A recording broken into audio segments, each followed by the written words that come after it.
Well, I'm joined tonight by Nikki Rook from Volvo, one of the makers who are developing driverless cars. We're also joined tonight by Erin Baker, who is Managing Director of Motoring at the Telegraph newspaper. Ladies, it's a pleasure to have you both on the programme tonight.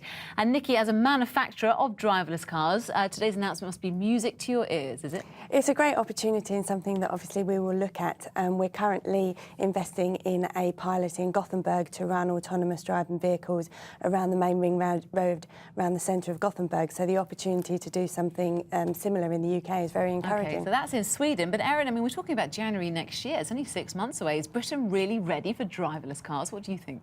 I think obviously they're going to start with trials. It'll be a while before we see them on the roads permanently, and it's certainly a long way in the future before everyone has one, if ever.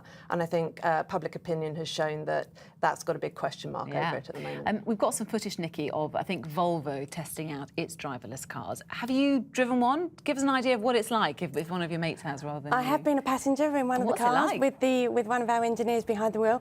Absolutely great opportunity. It certainly is a little daunting to begin with as you let the technology take control, but it's something that you get used to surprisingly quickly, and obviously that frees up your time to do lots of other things instead. And Erin, you are a self-confessed petrol head. Would you like to drive a driverless car? Does it not take the fun out of it to a certain extent? Absolutely it does. I've got no desire to get behind one. I accept that they're coming, but I think they've got a big role to play in terms of accidents and crashes and lowering insurance premiums, but I think it utterly takes the joy out of driving. We've had so many comments about kind of safety, and Nikki, try and answer this if you can. This is from Rich Burton on Twitter. Not sure he'd trust the technology. What happens when computers and websites go down? Possibly less human error if only all are driverless cars. And we're putting a lot of trust in computers here, aren't we? We are, but there's a number of things that we're already trusting. Planes, for example, trains, a lot of autonomous technology in that. There's a lot of autonomous technology already on cars at the moment. So for Volvo, a brand that is so steeped in with safety in its history, we would only be doing this if it's safe.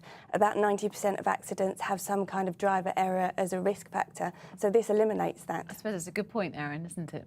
Yeah, and the safety one, you can't argue against it, but in terms of, we love in Britain to handle our cars, to hear the noise, to feel the power, and to have some excitement and enjoyment out of it, and that will go. Actually, and Valerie Girling does a very good comment on Facebook. It says it's excellent for disabled because it's freedom for all, which is a very good point, isn't it? I suppose, though, Nikki, not everyone's convinced. Our survey is 50-50, so a lot of work from car manufacturers like you to kind of convince us this is the right idea. There is a lot. As with any new technology, consumer acceptance and building that awareness is a really big step. But one of the key things for Volvo is that it won't completely change cars. You can have a car that can drive autonomously and can also be driven by the driver, so it's about accommodating that choice as and when they want it. And Erin, what about a car with no driver? Have we ever seen one of those? Yeah, that's a big no-no for me, absolutely. The driver is at the heart of the experience, you know, and we just love our cars in this country. Even though it'd be good if it came and picked you up in the night, wouldn't it? Not too bad.